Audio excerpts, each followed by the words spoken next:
people. And if you're watching live, checking us out on YouTube, or listening on your favorite podcast provider, you are most definitely my people. Welcome to another episode of Botched and Share Shots. We still have high hopes of delivering quality wrestling content, and if not, we'll sprinkle in Tim King, the yellow shoe guy, and the boss bitch. You know, shall we still get over? I'm your host, a chef by trade and a mark by choice. I am the Will Grant. I'm glad to be here on this journey, and tonight that journey is anything goes, botch bots and share shots style. Joining me tonight for the first time, he's the brains behind the Wrestling Index and the Wrestling Index podcast. He is Tim King. Tim, thanks for coming on. Chat about some wrestling, brother, man. Finally having you on. Yo, it's been a long time coming. I am glad to be here, Will. It's a pleasure to meet you. Allison, nice to officially talk to you. You've done a bunch of stuff with me in the past. Banners for days. Thank you so much. And Yellow Shoe Guy, first time meeting you, but you're a very attractive dude, so I definitely put you on a t-shirt if they'd send it to me. So very, very happy to be here. My Chicago Bears are playing, rocking it, watching it, here with you guys. Love wrestling. Let's go. Glad to be here. I like that energy. Bobby, take notes. Also joining me tonight, as always, the man who comes with his own disclaimer, and that is the opinions of the Yellow Shoe Guy are his and his alone. They do not reflect the Smack to Raw Podcast Network or Botch Spots and Share Shots. Bobby Mack. Bobby, how are you? Man, I'm doing great. This is a very important show. I've got a brand new Oculus that I play. Let's see. She-Hulk's premiere just came out last night. I haven't seen that yet. The new Star Wars show on Disney Plus is out today. Will, you're lucky to have my time. I know. I'm a lucky man, Bobby. I'm a lucky man. And always, she is the brains behind the operation. She is the Beyonce to my Hova. She is the boss bitch, Miss Allison Siegel. Allison, how are you? I'm good. Anything new or exciting? I got a few more TikTok followers, so there's that. But still not at 1,000. The climb to 1,000 continues. Follow us on TikTok. Also, while we're here, before we get going, take an opportunity to give us a 5-star review and leave a comment wherever you're listening to this podcast. If you do, you'll get a shout out next week on the episode. So, Tim, this is your first time on the show. I always start every episode the same way. I always ask the guys, what has you pissed off for greatness? It's kind of what has you worked up, good or bad, in the world of professional wrestling. Bobby, I'm going to let you tee off so Tim knows what's going on. Don't embarrass me. I think it's really cool that AEW is able to capture that WWE show that they had, because now you got Renee Paquette, you got CM Punk officially still there, you got Paige back there now, you got Adam Cole, so Samoa Joe's there as well. So it's just absolutely amazing. It reminds me of the old WCW, and when AEW dies, this is going to be its final. It's going to be the beginning of the end. Bobby, we are 3 minutes into the episode. All right, don't piss our guest off that quickly, please. Hey, and Renee's got blonde hair and blue eyes. Okay, so there we are. Ladies and gentlemen, we're 4 minutes in. The episode is over now. I don't think that this is AEW. They do have a lot of the same people, but I'm past the whole idea of AEW just taking ex-WWE guys. AEW is a wrestling company, Bobby. They're going to hire good people who know the wrestling business. You want me to comment? No, you can if you want to. No. That's all fair and good for sure. I definitely dig what he's saying, because I think it was the WWE backstage show where all 5 of them, where it was Adam Cole, Paige, Samoa Joe, CM Punk, and I'm missing one, and Renee. The 5 of them were on the show, and Tony. There was a really funny meme on Twitter where Tony Khan had his Infinity Gauntlet, and it was the 5 people from that show. So I did. I appreciated that. I thought it was cool. But I will always retort, as much as they were ex-WWE, they also 3 of the people were ex-ROH before they were WWE. So you got to keep that in mind as well, especially now that AEW owns ROH. But I definitely am picking up what you're putting down, and that meme, that Infinity Gauntlet, go check it out. It's really funny. I got to kick out of it. Yeah, that's funny. I like the WWE version when Triple H was getting all of his comebacks too. So that's funny. They would give Tony. Yeah, but he needs like 2 hands at this point. He does. Have quite a few. I saw one where they put them all on one hand, and it was incredible, because there's like 14 people now, and he's using them all pretty well too. So of the 1,000 people Vince fired, he's brought back half of them already. Right. Good. All right, and Tim. The other half Tony Khan hired. No doubt. You know what's got me fired up? Women's wrestling. Women's wrestling is so hot right now. I'll start with I'll start with Bound for Glory. All right, Jordynne Grace and Masha Slamovich tore the house down. All right, That very well could be women's match of the year. Then, not to be outdone by the women on Extreme Rules. Yes, neither one of those matches lived up to the in-ring work of what happened at Bound for Glory, but people are shitting all over Ronda and Liv, and I need you people to shut the fuck up. That match was fine. No one expected them to be 5-star in the ring. They were going to go out. They were going to be sloppy. They were going to botch. It was an Extreme Rules match. The story was told. They both got their moves in. Liv's top rope spot was awesome. Hit going through the table. The end, the choke out, the smile. Loved it. Bianca and Bayley. Goddamn, you are building a fucking star in Bianca. She beat basically the three of them by herself. And that means when Bayley actually beats her, it's going to mean even more. And then Candice LeRae getting the upset over Bayley. So when Bayley beats Bianca, that upset win in Candice's second match on the main roster means even more. Women's wrestling. And then in AEW last night, that tag match, DMD, Jamie Hayter, Toni Storm, and Hikaru Shida tore it up for 12 minutes-ish. It was a fantastic match. And my girl Shida got the pin. Loved it. So women's wrestling, I am fucking fired up about. I can't agree more. I do have a question for you right now. Allison and I are both big Impact Wrestling stans, and we both say that Impact's knockout division is the best women's division in wrestling right now. Looking at the three that you just described, AEW, WWE, and Impact, who do you think right now is putting out the best women's product in pro wrestling? Yeah, it's the WWE. They have by far and away the most talented women's division in the world. And under Triple H, they're getting time in the ring to work now, especially with Damage Control. They're getting so much time. Again, like I just said, that match between, and I'm not a big Jordynne Grace fan at all. Going into that match, she won me over big time. My God, that girl was incredible. I wanted Masha to win, but I didn't care. So the in-ring work is definitely there in Impact. But at the end of the day, WWE's women are the best in the world, and they're getting time to do it now under Triple H. So it's WWE to me. AEW's got the talent. They just need the time. They're starting to get more time, which is good, but we need multiple matches on AEW Dynamite. And I don't know, I'll never say it's a network thing because I'm not privy to that information. But at the end of the day, Tony Khan listens to his fans. So I would think that if he was allowed to, he'd be putting on multiple women's matches on his show. So there has to be more to it than what's actually going on. All three women's divisions are hot, though. You can say what you want about AEW's women division, but they're getting better, and adding Saraya there means you have multiple big-level feuds. Saraya and DMD is bigger than a world title. You don't need that belt. And then you got Toni Storm and Jamie Hayter to fight it out over the interim, make me fucking puke title until Rosa gets back to solve that shit. So you get multiple big-name stories going on at one time, and you get Shida and Deeb and Athena, and then don't even get me started on the bullshit with the fucking TBS title being stolen from Jade and Jade being in the building and not even going after so you have multiple women's stories being told at one time. Problem is we need more matches. But all three women's divisions are fantastic. Sorry for my long-winded answer, but at the end of the day, it's the WWE. Their women are This is the episode for it, and I'm going to keep you going because I have one more question. And Allison, I know you can chime in on this one as well. Jordynne Grace came out of nowhere over the last year to 16 months. When she becomes a free agent at the end of this contract, do you think she'll be the biggest female free agent in wrestling? I thought she'd be the biggest free agent signing a year before she signed this contract. I had no idea why WWE or AEW didn't go after her, especially with her look. I mean, she's fucking a monster. She's great. I think that I'd love for her to re-sign with Impact, but I'd love to see her go to AEW and be like a real challenge to Jade. Or I'd love to go see her, especially after seeing what she could do in the ring with that match with Masha. I mean, that was her coming out party, right? I've never seen her have a better match than that. I know she's had good matches with Deonna in the past, but that was her coming out party. That was her match. And I'd love to go see her and see what Triple H got for her. Also, I've said it in our group chat on Twitter.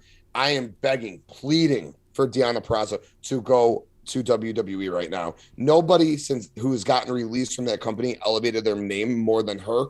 Go back. Chelsea, great. That's fine. I'd love to see Vex together in WWE. They're trying to build that NXT or not the NXT, the women's tag team division. So I'd love to go see them as in a mix on the main roster. But Deanna herself, I'd love to go see. So Jordan, Deanna, Chelsea, I don't care who. Let's go. Keep bringing them back to WWE because Triple H is going to find a way to use them. So all this talent, bring them there. Let's go. They've got tons of TV time, plus, all the NXT stuff, plus the network. They've got time for it. Miss Eagle, you're up. What has you pissed... Huh? Aren't you going to go? For Pissed Off for Greatness? No, yeah. I'm pretty good this week. I'm not really angry. I take that back. One thing that is a little bit angry for me, and I'm going to piggyback off Tim, is that the haters that went after Liv and Ronda, and that's coming from a Liv and Ronda hater, because I didn't think that match was going to be anything to write home about. And I wholeheartedly think they put on a good Extreme Rules match for two women that are as green as they are. They did a good job. I think Tyson Kidd produced a hell of a match in that match. Like, I think he did a great job working it. And do they deserve their roses? Did they put an absolute banger and a classic on? No, it's not, Becky and Charlotte and the three-way at WrestleMania or anything. But it was still a good match. And I feel like they got a lot of haters for putting on the weakest. If you look at it and say it's the weakest match of that card when all 6 matches were bangers, like, that's not that bad. So that's what pissed me off this week the most, are the haters that came after Liv and Ronda. And I was one of them. I didn't expect it, but they deserve a little bit of praise. Those ladies knocked it out of the park. Okay, there. I went. Allison, now it's your turn. I'm excited because I have no idea what the fuck is coming. No, this is more of a rant, I guess, than Pissed Off for Greatness. And it's not particularly about like wrestling in general. This is more about like our wrestling community. So my Pissed Off for Greatness is I'm kind of tired of us like shitting on each other and not supporting each other. Like, I do my very, very best to like be supportive to other shows and other people in this community.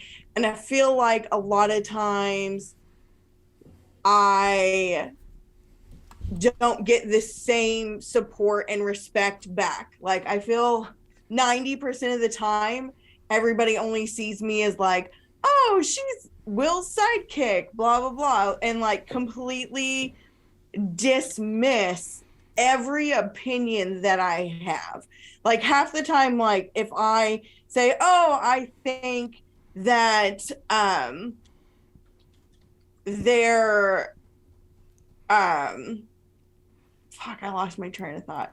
Like, if I think like, oh, such and such is gonna happen on a match or on a show, then I get told that I'm stupid, and then when it does happen and I'm right, it's like, oh well, I don't know. I just feel like we should be more supportive of each other. And yes, Matt Ritter, I did recently tell somebody their opinion would be better used as a blood plug for you because you asked. I just want to preface that you asked me to say it, and I did it to appease you. But I'm just saying, I feel like we should be more encouraging and supportive of each other. That's all. I would like to clarify and just say that at this point, I would definitely think I'm your sidekick. More than anything. And I'll give you your roses where your roses are due. You called the entire back half of Extreme Rules down to Bray's arrival in the program, like down to the 9. You were like, this is going to happen in this, and then Fight Pit's the main, and then Riddle wins, and then Bray. And I was like, right, that's not going to happen. Like, I know I haven't been like watching wrestling since I was a kid, but like I've done my homework. I like maybe sometimes know what I'm talking about. It may not like be as in depth, but like, I don't know. I just feel like we should be lifting each other up and respecting each other and not like trashing each other. That's all. That's how I feel. I love AEW after that. I wasn't laughing at you, by the way, Allison. I looked over into the chat because I was checking my other screen, and it says, "Wait, I am Will's sidekick. Where does that leave me now?" And I was. Mm-hmm.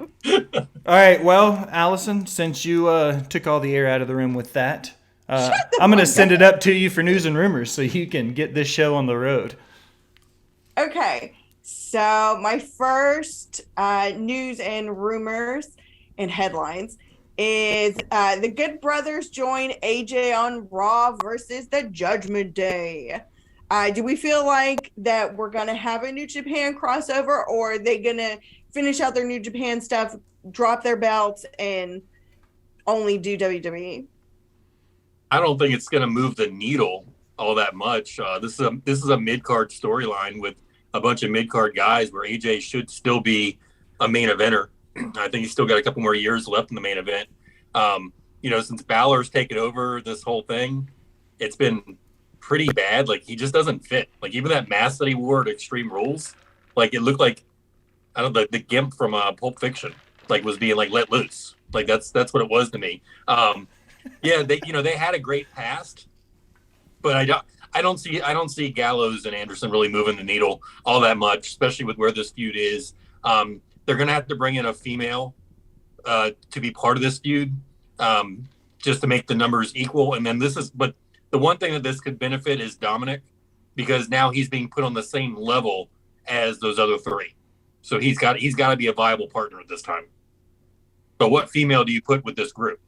Like, I know Liv's had a past with them, but a lot of people are saying rumors is that she might be part of the Wyatt Six.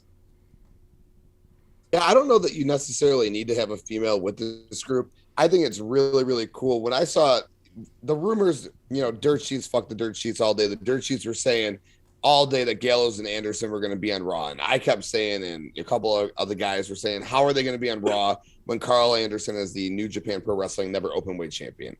And then lo and behold, AJ Styles looks like he's going to conform, join the Judgment Day.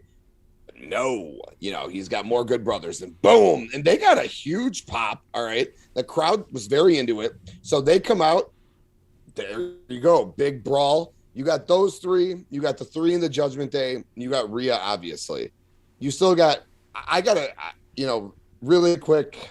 I will talk about the New Japan thing. I gotta quickly disagree with you with the Judgment Day. I thought with Under Edge, it was kind of boring. His feud with AJ Styles was a huge letdown. When Finn took it over, that was one of the biggest surprises, like organically under Vince McMahon, that I can remember in the past 5 years. We never got surprises under Vince McMahon. Like, I didn't see Finn and Edge doing like a double switch there.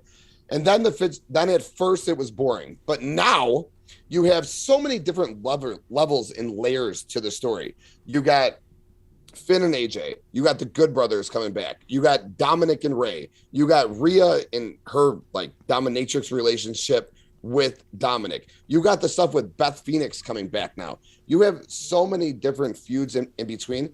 I think that we could still see some kind of we got a lot of time between War Games left. The female that could be with AJ and the Good Brothers could very well be Beth Phoenix, and Edge could be on that team. And we're looking for a fourth person to join the Judgment Day.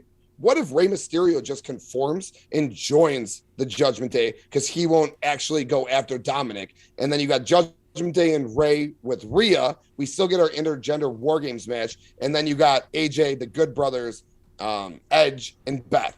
There's a 5-on-5 War Games. We get intergender. There's your women's match. And I still think we get maybe a mixed tag in Saudi between Finn, Rhea, Edge, Beth. So there's a lot of different levels there. So I kind of got to disagree with you on the Judgment Day. As far as the New Japan WWE stuff goes, again, dirt sheets, I don't know what's true. None of us know what's true, but dirt sheets are saying that they're still signed through New Japan, through Wrestle Kingdom. So what that means is Carl Anderson's wrestling Hikuleo for the Never Openweight Championship on November 5th. He could beat Hikuleo, retain. Tama Tonga is the big story in New Japan. He just lost to Jay White, but he got elevated to the point where he wrestled for the IWGP World Championship. So they're in fourth. Carl Anderson could wrestle Tama Tonga at Wrestle Kingdom. Tama wins the belt. From there, yes, no more relationship. The Good Brothers go to WWE. I think in the short, it might benefit New Japan if Corey Graves mentions, New Japan a couple times in a row, weekly on Raw, New Japan. Carl Anderson works for New Japan. He's got this match in New Japan. New Japan retweeted the WWE's tweet about the Good Brothers coming out, and Jay White mentioned how they're infiltrating all the companies and how the Good Brothers being there is a part of the Bullet Club takeover. So who knows? There could potentially be a WWE New Japan relationship. Does that move the needle for WWE? No, absolutely not. It certainly helps New Japan, though. Why WWE does it? New talent, fresh feuds. Triple H is all about the IWC. A lot of the IWC is about New Japan.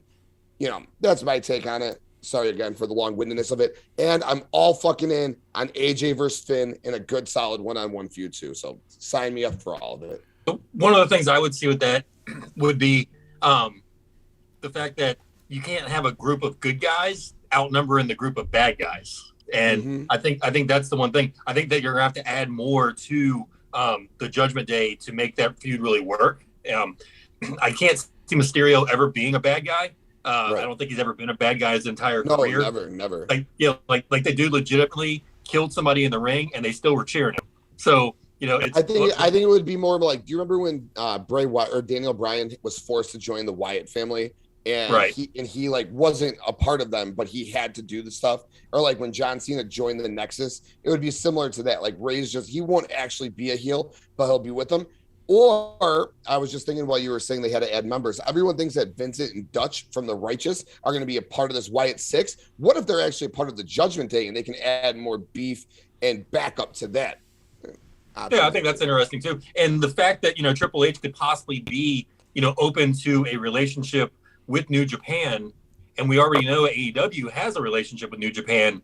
What does that say, and what does that do for pro wrestling as a whole? Would there be a chance that you could see, maybe it's over in Japan, some WWE guys going to get some AEW guys, because everybody knows that the network is where the money's at. And if you add an AEW network or shows to that library, that WWE had that relationship with ROH. They really like that library. What if this is all leading to some super fed or at least some partnerships? I know it didn't work in the 80s when they did the super brawls and all that kind of stuff with the AWA, USWA, WCCW. But this is a new era. And what is Triple H? Vince always said, "What's best for business?" And this truly could be a best for business. Could you imagine the buy rate for a true pay-per-view, not a premium live event, but a pay-per-view that featured all three of these major companies? Oh, yeah, absolutely. It would be huge for sure. I might even buy that. You'd still pirate it. I'm going to throw my 2 cents in at the end now. You're absolutely right, Tim. The double turn was done fantastic with Edge and Finn. I thought that was beautifully done. That story was good. And I think that happened at just the right time, because you're also right about the Edge AJ thing at WrestleMania. It was a good match, but I feel like everything around it fell flat. So it's like if half the equation is good, you need a good program and a great match to bring it all home. And I felt like it was just kind of an okay-ish program with a really stellar match at the end of it. And then with the double turn happening, everything kind of picked back up.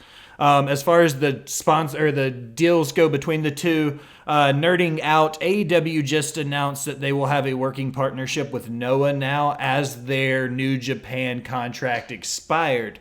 So AEW and New Japan are on the way out and Noah's on the way in. What that means is that would leave the possibility, if WWE wanted to work with New Japan until Wrestle Kingdom when they take the belt off of Anderson, then now would be that sweet spot where we would get it, is in the next 90 days before Wrestle Kingdom. Because I, once again, following it up, just riding Tim's coattails, it's his show now. I think it makes the most sense for Anderson to lose the belt at Wrestle Kingdom. If they try to drop it before then, all it'll do is like raise a bunch of red flags in the IWC that nobody takes New Japan seriously. So I feel like New Japan needs to fight to keep that belt on Anderson as long as they can. So keeping it till Wrestle Kingdom makes sense. So that's my 2 cents on it. Allison, it's back to you. All right. So we've talked about it. Well, we haven't talked about it, but it's been mentioned a few times. So I thought we'd have a little fun with this one. Who's the other 5 people of the I can't talk. Wyatt 6. Wrong answers only. Liv Morgan, Hulk Hogan, Daniel Bryanson, and CM Punk. That's a good way. That's a good way to spin it for sure. I will go with wrong answers only, but put a logical spin on it. Okay. It will not be Karrion Kross. It will not be Braun Strowman. It will not be Seth Rollins. It will not be Tommaso Ciampa. It will not be Dominik Dijakovic. It will not be Joe Gacy, and it will not be Grayson Waller. It will not be Liv Morgan. I think a real answer may be Carmella. Maybe I'm just trying to put that into fruition. I think a dark, dirty, like Carmella would be dope in that faction. Be different. But those are all those people who everyone thinks it's going to be. It's not going to be. Maybe it'll be an unmasked Rey Mysterio. That's how he goes heel. Taking it back to the filthy animal days. Yeah. Oh, yeah. As long as I bring Tori back, I'm good.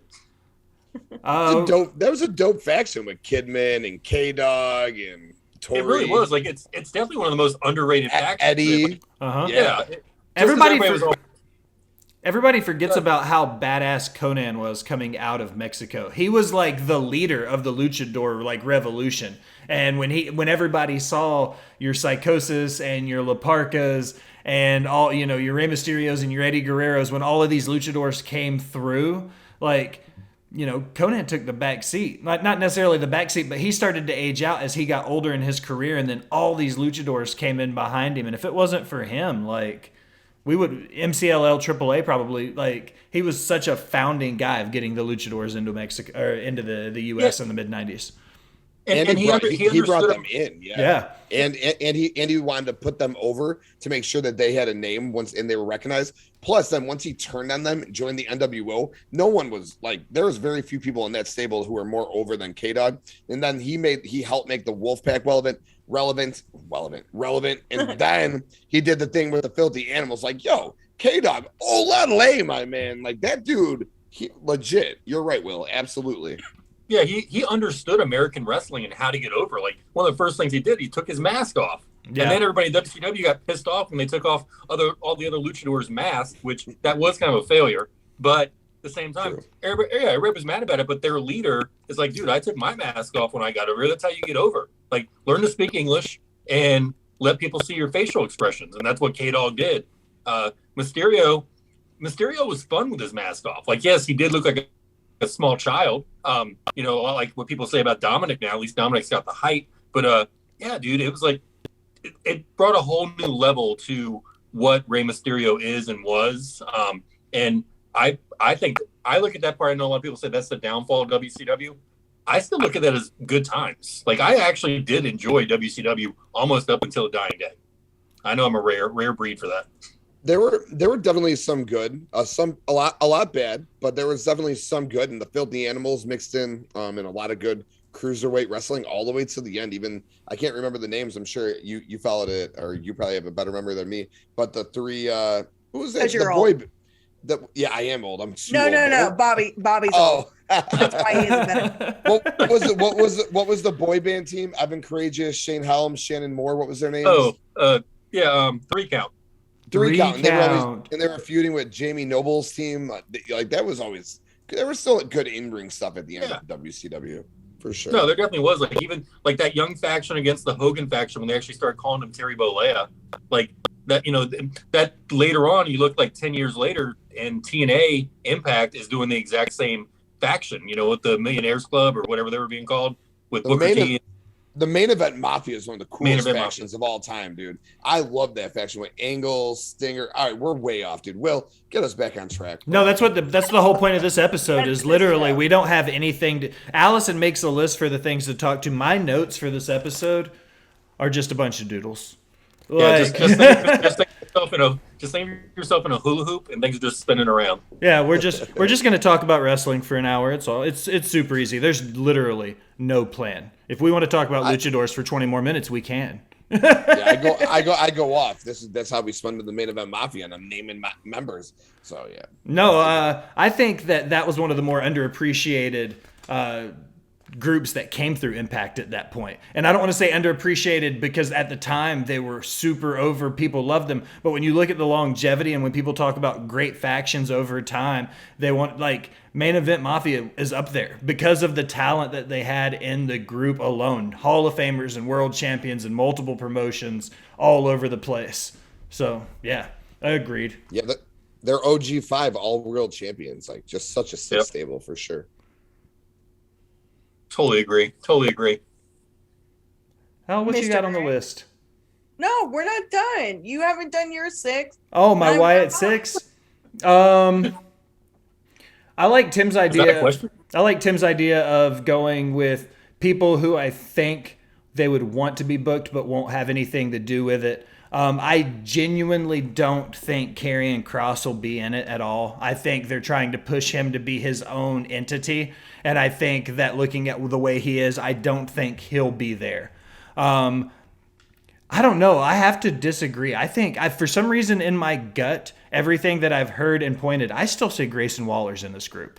And I don't know why. For some reason. And I saw his Instagram and people are like, he's just fucking with everybody because he wants to get clout. But I'm like, I don't think WWE would let him do that with everything going on if he wasn't directly related to the program. He's using the White Rabbit song, the Jefferson Airplane. He's making himself the black and white picture with the bleeding eyes and the Hawaiian shirt. I mean, people are like, it's a stretch, Will, calm down. I'm like, I don't think so. I still say Grayson Waller's part of this group. I also feel like if there's going to be a woman in the group and it's going to be one, my wrong answer is Charlotte Flair. Why not swing for the fucking fences and put the most powerful woman in pro wrestling against one of the most over stars right now on the men's side of it? She's a great heel. I don't think it'll ever happen, but Charlotte and Bray standing side by side, the entire IWC would shit itself collectively. Did you see that Eva Marie put a video out today? Oh, God. Yeah, everyone's trying to get involved with this shit. Yeah. But yeah, imagine Charlotte coming back with like black. Same thing I was saying about Carmella. It would be the exact same thing, but on a way amplified level because no one really cares about Mella, sadly. But if Charlotte were to do it and she came back all black hair, some sick ass makeup, like, oh, let's go, dude. Yeah, that would be pretty dope. Corey cares about her. As a blonde, there ain't no way Charlotte's or Mella is gonna dye her hair black, because to go back blonde from that is a fucking nightmare. Something tells me Mandy Rose did it. And you guys know my feelings on blondes. Mandy looks so much better now than she did then.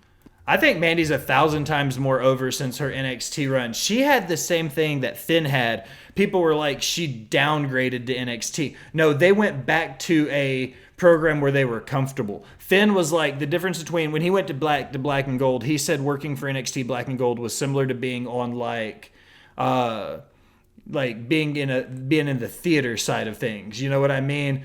Being on Broadway and stuff. And he was like, then you go to Raw and it's like Hollywood with all the theatrics and the production. Yeah. And I think that Mandy needed that step back to go back to almost that very indie vibe, to start relearning the craft. And she has put herself so over in the last 2 years since going back to NXT that now I'm like, I can't wait to see Toxic Attraction on the main roster.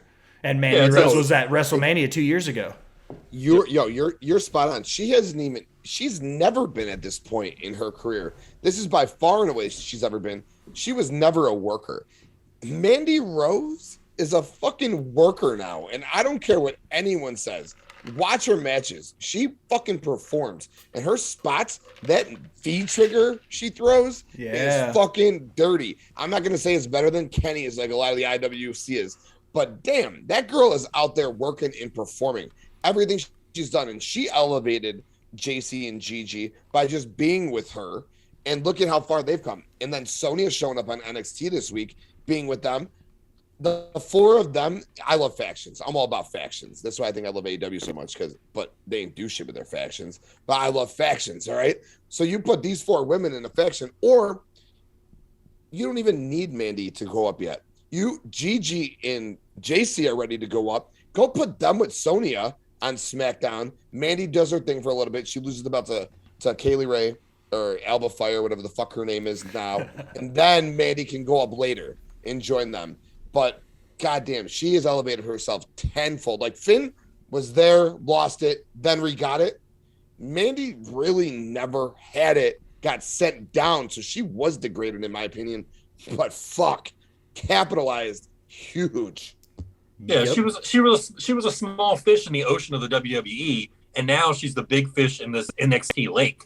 So it's gonna be interesting to see when she goes back to WWE if she can continue this, because you got to remember, like we talked about, the women's division in WWE is so strong, but 3 of the strongest women are not there right now. Sasha's not there, Becky's not there, and Charlotte's not there. When those 3 come back, it's going to be very telling to the other ladies on that roster where they are on the pecking order, because WWE's always loved the 4 horsewomen. What's going to happen to all the other women when these 3 of the 4 horsewomen do return? Because Bayley's obviously a main eventer right now. And they're never like healthy together, and they're never all there together. And you have to imagine the 4 of them plus Ronda Rousey, plus the way Bianca Belair has elevated herself. Me and some of the guys were talking the other day. Bianca Belair has the potential to go down as the greatest women's wrestler of all time when it's all said and done. She is just merely getting into what she can do. She's a great face. She's 110 times better as a heel, her being her natural EST self that got her here. So you got the 4 horsewomen, you got Bianca, you still got Asuka, you got Rousey. Liv has elevated herself. You got Rhea out there. Again, remember earlier the question you guys asked me about the WWE or which women's division is the best women's division? Impact Wrestling can put on the best matches in the world that they can put on.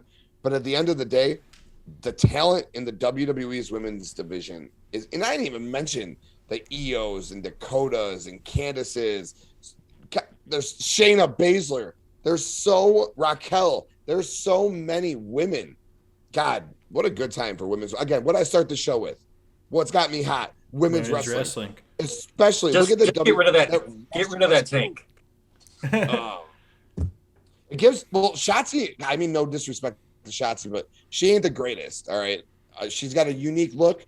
The tank gives her something. So someone who should be in NXT, Shotzi. She should go back. She belongs in NXT. She doesn't fit the main roster right now. Doesn't mean she can't come back and do it, but right now, she doesn't fit it. That's just my thought. I agree. Is it my turn? Yes, ma'am. Yes. Do you remember the original questions? Yeah, because I have it written down. Okay. she did her job this week. I'm a talker. No, bro, it's totally cool, Tim. Love it. The less I have to talk sometimes, maybe it might be the better for the rest of us. Bobby too. No, I'm just kidding. So, okay. My 6 will be Nikki ASH. Why not? Fuck not. Like, she's kind of turned a little dark, and it'd give her something to do. Super villain entry. Ooh, yes. She could really be a villain. The New Day. all 3 of them, 2 of them, 1 of them. No, just 2 of them. Just Kofi and Xavier. And when Big E comes back, he has to be real fucking confused as to what's going on. He's like, wait a second, guys. What are we doing here? Yeah. Let's see. Cody. Wow. And the last one I'm gonna go with is I need a good one. Jay Uso. Just Jay. Main event Just Jay, because there's the crack in the bloodline. Oh, that would be true. To switch sides and go be a general for one of the other big guys in the promotion. And Bray and Roman have a long history. Yeah. NXT. Oh yeah. Long-term storytelling. I want to give a shout out to a first-time chatter and follower. Welcome to the Wrestling DeLorean. What's up? What up, De Niro? My boy, what's good, brother? What's good? Yeah, one of the boys from the group thread. Yeah. Okay. My next thing is Brock is back. against Lashley. Yes. Let's It's go. like hopping in the DeLorean to going back to earlier this year. You got Lesnar, Lesnar and Lashley going at it again. Like, are we just restarting 2022? Yo, I'm all for this. I'll be quicker with this time for sure. Everything that they did with this on Raw was executed perfectly. Seth Rollins loses to Riddle. All right, fine. Rollins takes another loss. He's got the match with Lashley coming up. You know, Lashley can't lose clean. So what happens? You got the Saudi Arabia show coming up. You need a big match. Bobby, Brock, let's go. These two dudes, I'll watch wrestle all day. This match will be better than their first match. I guarantee it. There will be no interference in this one. It'll just be two big, meaty men slapping meat. They're going to beat the fuck out of each other, and I can't wait.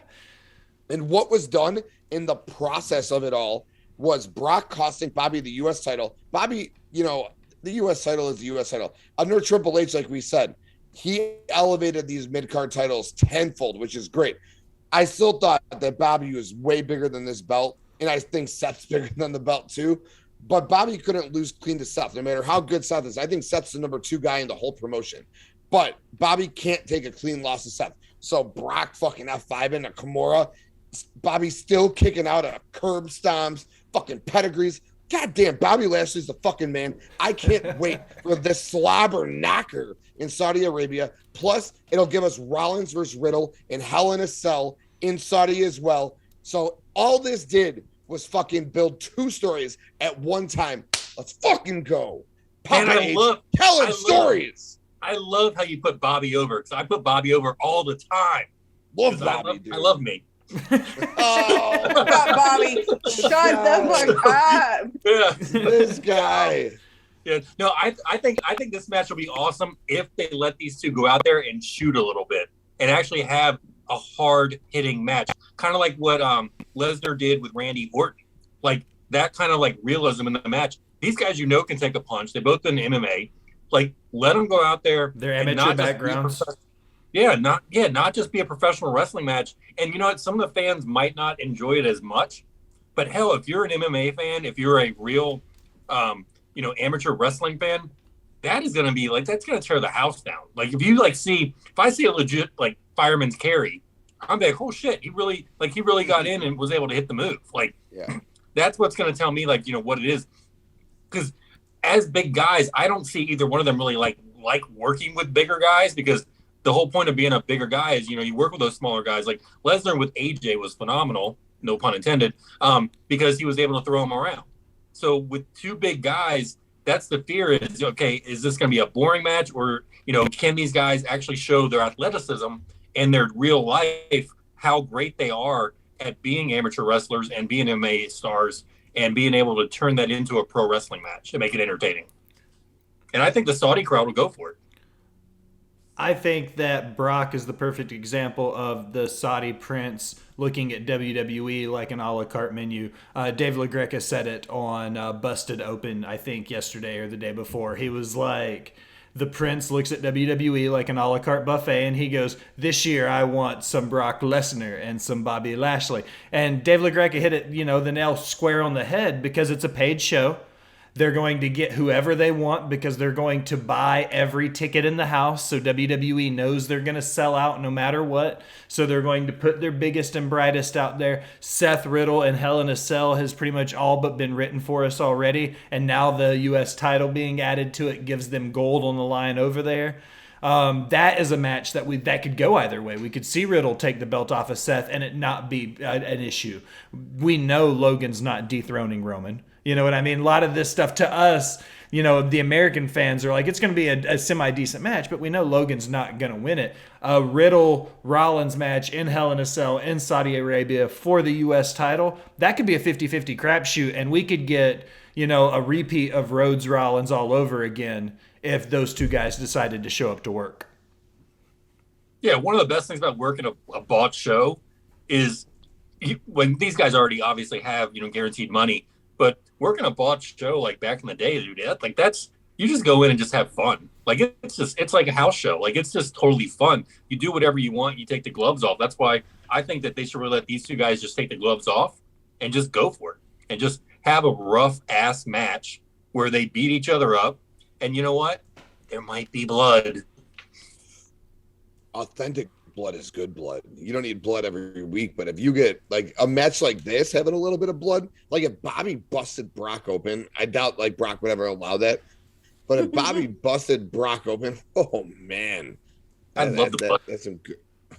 But also playing off of what Bobby was saying with their amateur backgrounds, if you got two guys, if Brock wanted to go to a WWE match and have somebody in the ring that was close enough to his size to have a 90-second, 2-minute shoot to start the match, Bobby's the perfect example of that person, Lashley, not Mac. Because Lashley's one of the few guys that are close to Brock's natural size. They stand side by side. It doesn't look like a monster and a normal like dude like us. You know what I mean? Brock is big. If he's going to shoot with somebody, he needs somebody that's also big, but also can hang at his level. And Lashley might be the only person that could give us a real 2-minute shoot wrestling match in the middle of the squared circle in Saudi Arabia, which is what they want to get. And if they're willing to give it to us, Brock's got to be willing to eat some humble pie because there's a chance Lashley could get in there and stretch him. And I think that's the one hang-up is Brock's not going to want to get exposed if Lashley gets in there and hands it to him. And I think that... No. That's all good. All I was going to say, and wrestling's all about storytelling. Bobby beat Brock the first time with interference, right? Yeah. Brock could, as much as like it sickens me to say, because I don't want to say this right now, but Brock kind of needs a win. Bobby could eat the L here. I don't want him to, but Brock beats him here. They go to 1-1, and that leaves them to have that final third match at WrestleMania because Brock's going to leave again. He'll come back. Maybe he'll beat in the Royal Rumble. He won't win it. Maybe Bobby eliminates him in the Royal Rumble, and then that sets up their WrestleMania, their third match. I kind of just played it all in my head as you guys were talking. I'm like 90% sure that's what's going to go down. That sucks because I really want Bobby to win this match, but I think Brock needs to get that win back. Maybe Brock this time use heel techniques because Bobby used it in the first time, and then the third match at Mania we see who the real fucking winner is. That's what's going down. Yeah, and it's funny you said Royal Rumble. I was thinking the exact same thing, like a Hogan Warrior moment where it's just them two in the ring. They go back and forth, they knock each other down, whatever. Either one of them eliminates the other one by accident, they eliminate each other together, they brawl to the back. And then sets up WrestleMania. Like I 100% agree. It'd be perfect. Sweet. Yeah. Discovery wants AEW to add more of a reality television component. Are we gonna get 90 Day Fiance, but with wrestlers? Didn't they already try that with Brandy and Cody, and it failed miserably? Yeah, so Discovery is interested, I guess, in adding them to streaming, but they want them to do more reality stuff in addition to, like, they want behind the scenes shit. So not like the Bellas, like it's actually AEW, like behind the curtain. They haven't said specifically. All they said is they wanted to see, I don't remember the exact quotation, but it was that they wanted to see more of that reality component because that's what Discovery does, is reality. Maybe this is a chance for the pizza guy to have a show and be part of AEW. Like, oh, I'm gonna make pizza. Hey, Will, what's Mario's brother's name? Luigi. Okay, very good. I would think the scary part about that, and no offense to AEW fans, their locker room is too immature. They already have all of this backstage drama, these fights that are happening. If you put cameras back there and then these guys know that they can be famous for doing this stuff even more, I think that's going to be bad for AEW. I think it's going to be bad press for them in the long run. Like, the best they could possibly say is, oh, you know what? That was a staged fight. That was staged. That was staged for the reality cameras. But Guevara is in the middle of most of these things. So is it his mouth that's getting him in trouble? Is he just happens to be the lucky guy that's always part of all these things? If I was AEW and I had $1 billion, I would stay away from anything that exposed what was going on in the backstage area, because that backstage has already been exposed enough. Yeah, the only thing that I would do is run like some fake show with Danhausen and Orange Cassidy and the Best Friends and maybe Chris Statlander and a bunch of positive people, but I wouldn't do anything where I'm putting cameras in my backstage because I love A-Dub. I love Tony Khan, but I've said 1.5 million times he needs William Regal to grab him by his ear to throw him on the fucking ground and get some fucking leadership backstage. He needs an Undertaker, or God, even like a JB fucking L. He needs someone backstage. And I know the three boys, again, 98% of it's good. We only hear about the fucking 2%, and that's what social media and that's what the internet is. But you mentioned his name, fuckboy Sammy Guevara. I love Sammy Guevara. Him and Ty would have been a perfect reality show if like he didn't propose to his fiance in the middle of the fucking ring 1.5 years ago. Like him and Ty, they're building their relationship on the road, formulating a love connection. That would have been a great fucking reality TV show. But guess what? He's an immature bitch who continues to talk shit on fucking social media and fuck the company over. So Tony needs to grab him by his ear, throw him down, tell him to get off social media and shut the fuck up. Only reality TV show, Pockets, Danhausen, entertain the people. Other than that, maybe I would actually get, you know what? No. Renee Paquette is officially AEW. Give me a Renee and Mox 30-minute TV series, okay? You want maturity, you want something real. They just had the kid. Give me a Renee and Mox series. That'll pop a rating. That'll get people to watch. Yeah, Katie and Savannah were talking about that same thing on Sheely, that they should do, if they want to add this reality component, Mox and Renee and their kid, I think if they do a reality component, because I'm here for trash reality TV. Like, I fucking love some Real Housewives. No, so Allison, you need Sammy and Ty then. So you don't want. I do. Mox I need the trash story of Sammy and Ty. I mean, I think it could be a great way to bring in another fan base. One good thing that Total Divas did was to help bring in that female fan base, because before I ever watched any wrestling, I watched Total Divas. So I already knew the women's roster coming into this because I fucking love that show. Did I watch wrestling after it? No. I did some. But, now, I would be more hardcore about that. Like, it is a way, the reality TV component is a way to bring in those more female fans, because as a female, we want, not all of us, but for me, having that, personal connection to, the wrestlers, not necessarily just their gimmick, but, them as a person. I like certain wrestlers not because of their in-ring abilities necessarily. I do. But I also like them as, people. I fucking love Seth Rollins because I think, one, he's the fucking GOAT. But as a person, I think he's fucking hilarious. So, to see that sort of, not in-ring side of them, yes, it's, breaking kayfabe, but, that's the society that we're in. Kayfabe is dead. It's fucking dead. Yo, Allison, so would you want to get down on a show? Because, while you were talking, Total Divas kind of got you into it. I know my wife watched it. That helped. She fell in love with Keith Lee, Undisputed Era. And then she's an AEW mark. So, that's kind of how it went. But Total Divas definitely helped facilitate that. What about, a Jade Cargill, Nyla Rose? Yes. Britt Baker, Toni Storm, Thunder Rosa's entertaining as hell. Even you can mix in the relationships. Then you can have Renee in there. You can have Ty in there. So then you'll see Sammy. You'll see Mox. You'll see, I think, at first I was very sour on this when you brought it up, but since we are talking, I'm now down on a Mox and Renee show and a Total Divas. I hate that name.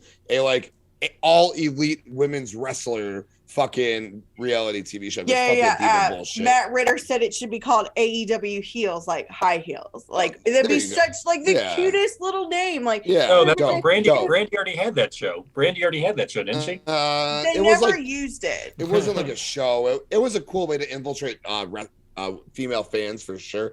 But yeah, that would be a cool name. And Yeah, damn. I'm down with a couple of reality TV shows, so let's go. Let's do it. Hold on. Isn't there another show on Netflix called Heels? No, that's No, on it's on Amazon. Stars, and With it's Arrow?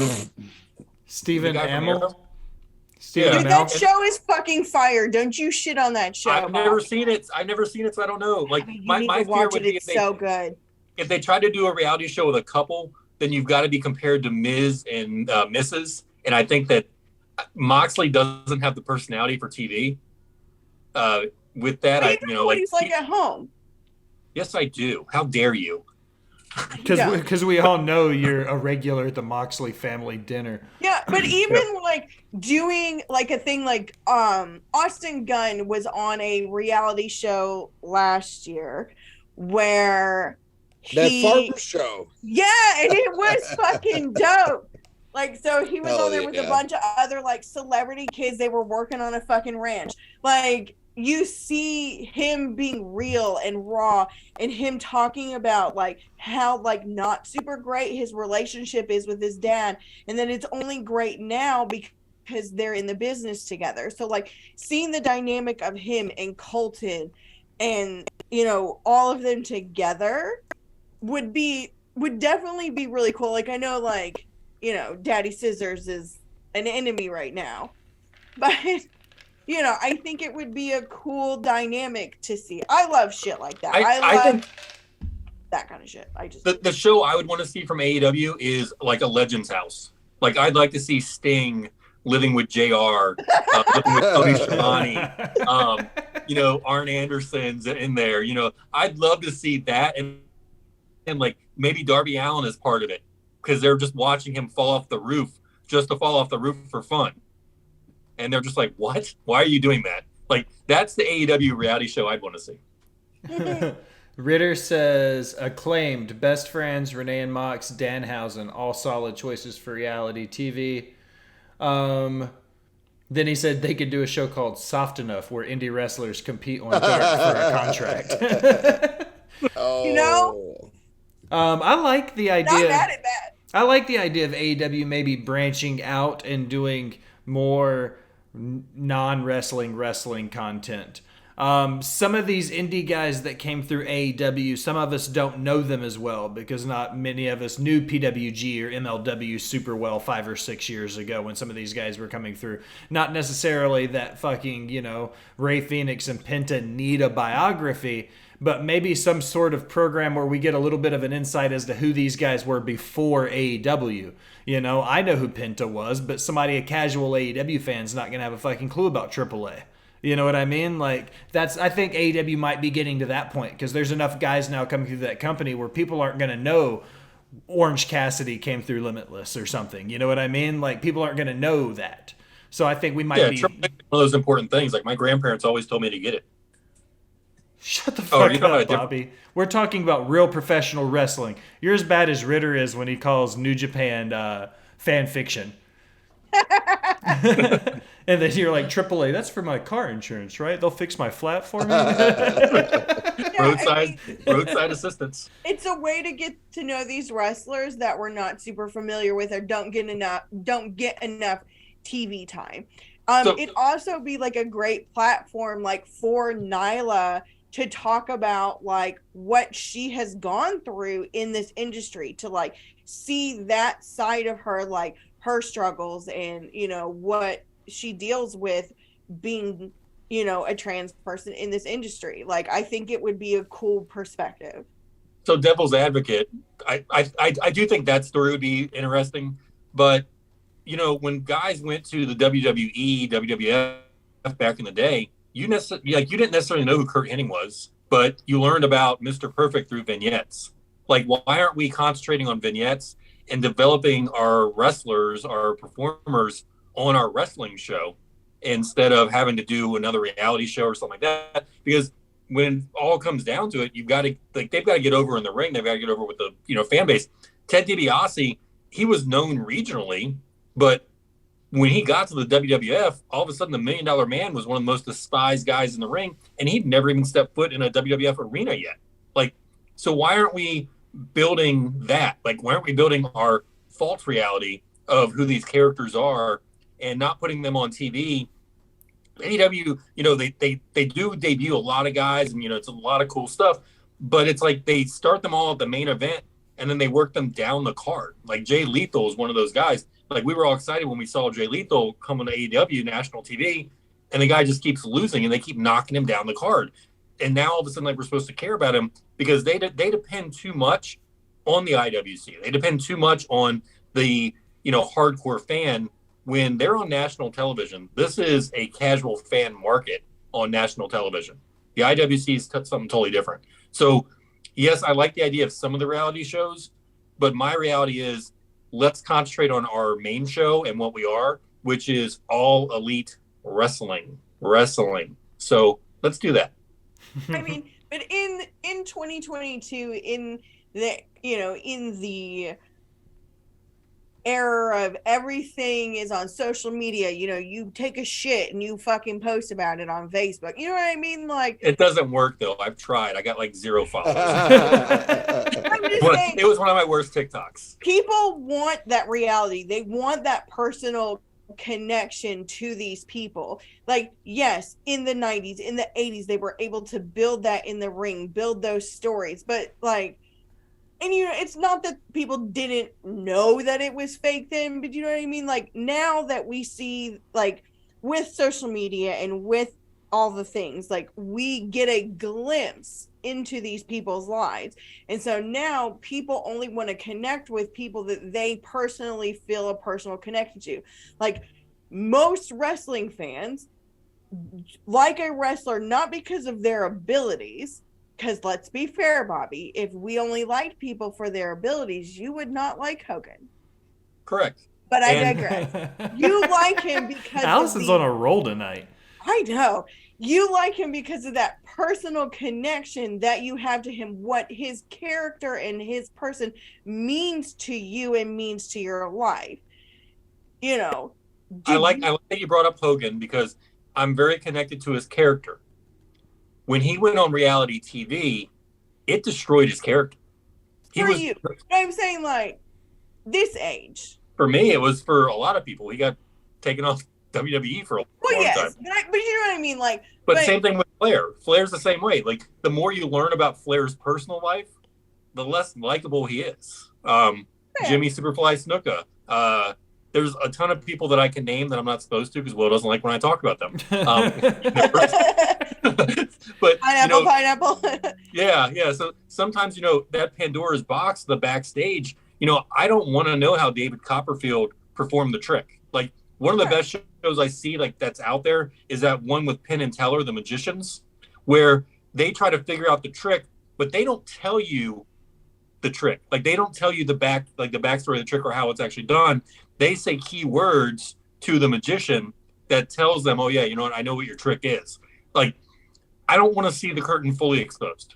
Like, that's not what I want to do. Like, if I walk into a bar and I see Andre the Giant drinking, one, I'm going to wonder why he's out there drinking since he's been dead for 20 years. I'm going to be like, oh my God, as a fan, like, wow, that's Andre the Giant, like, mesmerized. And, okay, well, yeah, he's only like a foot taller than me at this point. Like, it's, you don't want the magic taken away. And I think, sometimes you can build that stuff up. I think building it up, I'd much rather do, like, have a cartoon, like, have a AEW cartoon that relates to the younger kids.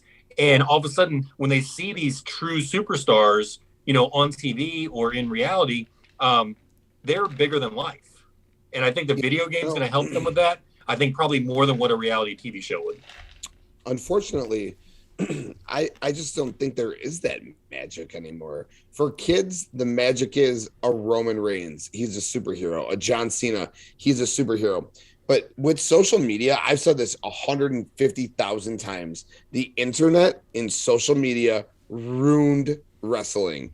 Like, we as people love wrestling still. We can go, we'll talk about it, we'll watch it. But there's no surprises anymore. If you're on social media, there's no shock element. Even when I was like a 15-year-old kid, and I'm 37 now, so Wrestling Inc. has been around almost 20 years. I remember in high school, because I was a loser, and I'd have to sneak it because watching wrestling wasn't cool. I'd be on my computer, like, watch WrestlingInc.com, and I'd be scrolling through to see what the headlines were, all right? The internet ruined wrestling. As soon as the internet came around, You could build the $1 Million Man like that back in the day. You could build a Mr. Perfect like that back in the day. You can't build an Orange Cassidy like that nowadays. If you'd be like, this guy fucking puts his hands in his pockets and he kicks guys like softly, like no one's gonna buy that shit. You could build an Eddie Kingston because an Eddie Kingston could build himself. You can build an Ethan Page because an Ethan Page could build himself. But yo, you're 110% right. AEW fucks up. They start these guys here, and there's nowhere for them to go but down. So I don't know, but all my main point was here. You can't have this magic anymore. The closest thing to magic right now, Solo Sikoa on the main roster has looked pretty fucking untouchable. Gunther on the main roster. You bring these guys in, you build them as badasses, and then hopefully they just don't lose. Like, you know, you used to do this back in the day with Humaga and Great Khali, and then as soon as they wrestle John Cena or Batista, you know they're going to lose. It was the same with Hogan back in the day. Your Earthquakes and fucking the Boss Mans, Akeems.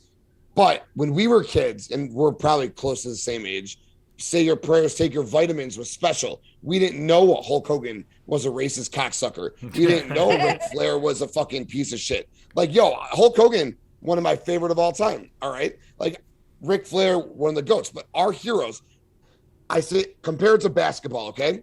LeBron James, not my GOAT. I'm a Chicago guy. Michael Jordan's by far and away the greatest basketball player of all time.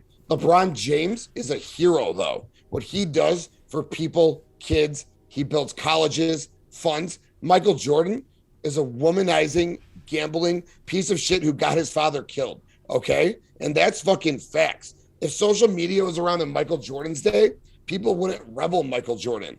But the fact is, Michael Jordan is God because there's no social media. Hulk Hogan almost beat that, but his best friend recorded him fucking his wife. So he got cooked by his best friend. Hulk Hogan almost got it. Flair almost got it until that documentary. People knew Flair was a piece of shit, but he almost got it. Stone Cold beat his wife. The Rock is like the only clean guy, all right? He is the man. The Rock is that guy. And let's pray that nothing ever comes. I don't think it ever will. I don't know. Rock went through the University of Miami as part of a football team. There's got to be some Rock stories out there that somebody's just holding and waiting and waiting. I feel like they would have come out by now. And if there was social media back then, there would have been. And that's my whole point. Now it's so hard to organically do what you want to do. And trust me, brother, I would love to build the next brother, all right? And even in like 2003, it was easier. But now with social Twitter, Instagram, TikTok, it's impossible. It's fucking impossible, man. Yeah, when you talk about guys like Eddie Kingston, you know, that can do it organically, I think, you know, and Moxley, I'll give Moxley credit on this. Moxley's a private guy. Like, WWE made him get a Twitter, and from my understanding, like, he might have tweeted once or twice, and that's pretty much it. Like, you know, that's where you build that character, you know, and MJF is the same way. Like, today, MJF was, like, talking some real stuff, and somebody accused him of, well, this is so out of character for you. And he's like, no, my character is my personality. Like, that's my true self. So I'm just speaking the way I want to speak. I'm just going off the cuff. So, you know, I think it's still possible, but it's how much are these guys really willing to be like that? Like Undertaker, for example, until the past 5 years, Mark Calloway, nobody knew who that guy was. Now we all know who he is, because even in public, Undertaker dressed in all black, kind of like the Johnny Cash thing, played that character, you know. So I think it's just the commitment to the profession, and to be that committed to the profession, I think you've also got to have something like Undertaker where you have that guaranteed money that's making you be true to that. Because, you know, if I'm just running around like Moxley, for example, I'd say years ago before he made it big, there was an event with Foley at a signing, and Moxley went up to Foley and accused him of killing guys and why these guys are killing each other in the ring because of his style. And that was Moxley just trying to get over on the national spotlight. And look where he's at today. He's over. He's the, you know, world heavyweight champion of the second, you know, biggest company in America. So, you know, I think, again, I think it's the commitment of the person and the commitment of the company behind that person, you know, how far you're going to go. MJF and Moxley, I think, are two great examples of guys that they weren't making the money, but they had their eye on the prize, that they could make the money. And that's what they did. And I got to give a big shout out to all three of my boys in the fucking Shield, repping world championship, second biggest championship. Well, I'm par with it. But let's fucking go, dude. That's sick. Yeah, Magic Johnson's actually the best basketball player. That's another podcast. Bobby, I feel like you and Tim just became like best friends. Not after that comment. I respect Magic Johnson, but he's not even the best point guard of all time. One of our MJ, very right, first MJ, up later. One of our very first YouTube clips we put on our YouTube channel was Bobby and I having a debate. He says LeBron was the 50th best basketball player to ever do it.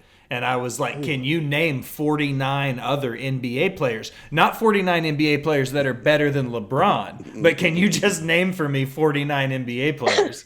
I'm the biggest LeBron James hater in the world, but LeBron James is the second best player of all time. No, Kobe. Kobe's like 9. I would say Kobe's top 10. I wouldn't put him in my top 5, though. I'm going to take a little bit of the reins right here on the show, though. And my bad. No, not. I want to use the reins and the whip. No, specifically because of one thing Bobby brought up was the MJF. Allison, I know you've got a headline on your things, and I want to make sure we get to it because Bobby brought it up about MJF going out of character about what he was talking about. So I'm going to segue that over and use that for you because this is one topic I'm curious to hear your take on. My personal take? Yeah, or Bobby? yours. Oh. Well, I mean, I'm sure Bobby will just say something offensive, but I'm curious about your take on this. So, okay. Let me give a little bit of like some backstory for people that don't know. Like, I don't know if y'all are aware of the absolutely fucking horrible thing that Kanye recently tweeted. His name is Yee. Whatever, scumbag. Kanye. So let me find the actual. Where is it? Kanye tweet. Hang on. So basically, while I'm pulling up, I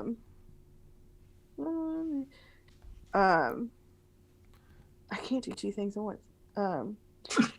Basically, next week we're gonna ask Allison to bubble gum and walk. Shut the fuck up. Kanye went on this huge anti-Semitic rant on Twitter and Instagram, to which both have since been deleted. All right, here's Kanye's tweet. I'm a bit sleepy tonight, but when I wake up, I'm going DEFCON 3 on Jewish people. The funny thing is, I actually can't be anti-Semitic because black people are Jew also. That's like the height of it. Well, MJF, people are saying that MJF went out of character for this. So MJF took to Twitter and several other celebrities have as well gone to Twitter to call out that people kind of brush aside anti-Semitism, because they don't see it as being racist or bad. It's just one of the things that's like, you know what I mean? Like, nobody is really like canceling people. This is like, and nobody was really talking about it. Jamie Lee Curtis was on, I forget what show, but she was there to talk about Halloween Ends, but she was talking about Kanye and how like we're not, like, she was surprised that like nobody's talking about this. So there's the backstory. So MJF, and people are saying like they're calling it out of character, went to his Twitter and like kind of went on, I wouldn't say a rant, but he posted about like his feelings about it. He said, Kanye calling Jewish people horrifying doesn't shock me. What shocks me is how little we as a society talk about anti-Semitism. To put things in perspective, well, I'm not going to read that part. People tweeting it's out of character. People keep tweeting this is out of character. I don't play a character, never have. I'm a Jew, I'm angry, and you should be angry too. He's also on a podcast where the other day where he talked about how like when he was younger, and by younger I mean because he's still young, when he was in his 20s in the industry, he Still in his, huh he's 26.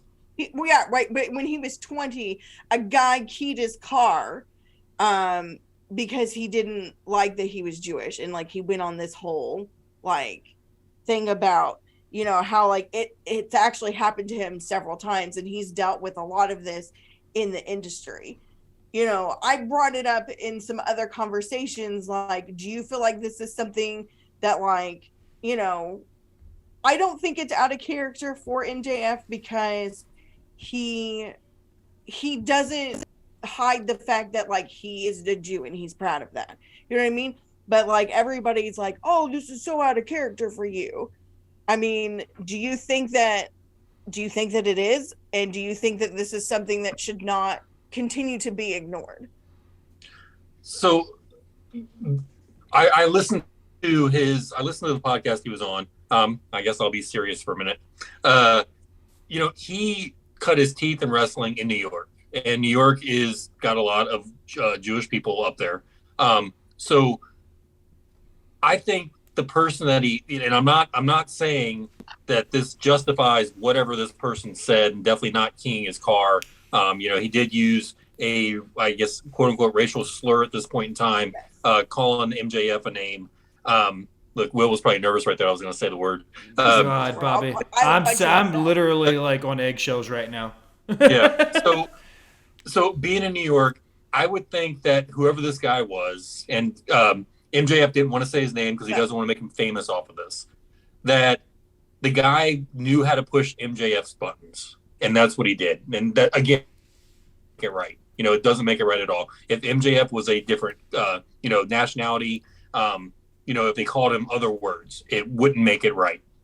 The guy pushed his buttons, and I think that's what he was doing, was pushing his buttons. Again, it doesn't make it right. This, you know, this sport or this profession, you know, is tough, and you do have those old school guys. You do have those guys that have never made it. You have those guys that are in the locker room that haven't made it, and they see this 20-year-old coming in that is getting over, and they're jealous because he's taken their spot. And if he doesn't have their spot today, he's going to have their spot soon. So yeah, was it right? No. Is it an immature wrestling locker room? Yes. And they're all immature. That's why these guys, you know, shit in each other's bags and put a lock on your bag. You know, that's why, you know, all this stuff happens behind the scenes, especially on the indie scene. You know, 6 years ago in New York, you know, New York's a, you know, notoriously tough territory to work. So is it right? No. Am I glad that MJF stepped up and said something? Yes. I think this is one of the good times to use social media. Is it out of his character? Typically, yes, because MJF is a heel.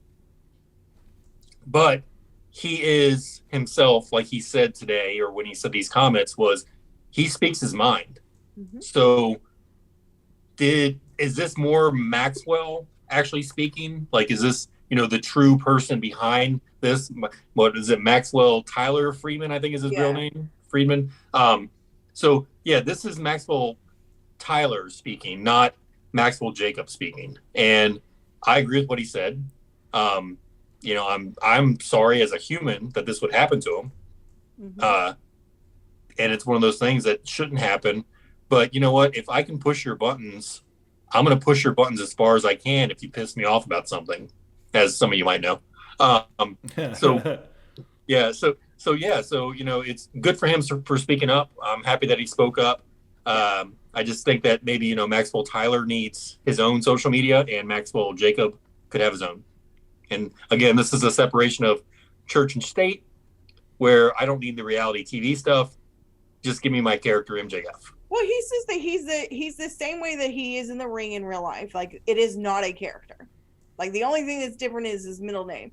But he is not a character. Who he is in the ring is who he is in person.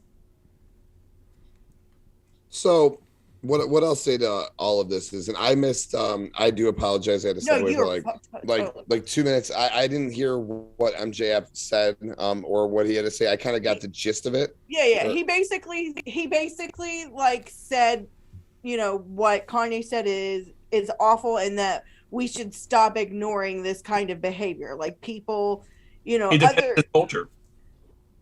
Well, he defended his culture. Right. Yeah. Basically, that like being anti-Semitic is only frowned upon. It's not actually like people just kind of like, you know what I mean? Like it's not. We kind of ignore that it happens, sort of thing, and it doesn't get. It sucks that, first and foremost, it sucks that anyone listens to Kanye West in the first place, or Ye, whatever he has to say. First of all the guy is, he does everything for clout. Like he was just, and I will never get political. I keep everything fucking here. I keep political affiliations outside of everything I do. But he was just at an event with a White Lives Matter shirt on. All right. So I'll just leave it at that. All right. I compare Ye to Antonio Brown since he got fucking fucked up by Vontaze Burfict. And if you don't know what that hit, it was a playoff game against the Cincinnati Bengals. Antonio Brown's a Pittsburgh Steelers wide receiver, got his head clean knocked off. He was a very normal dude before then. He has been fucked in his head since. I don't know what happened to Kanye's head. Maybe it was Kim. Maybe it was the car accident. I don't know what, but Kanye is fucked up. All right.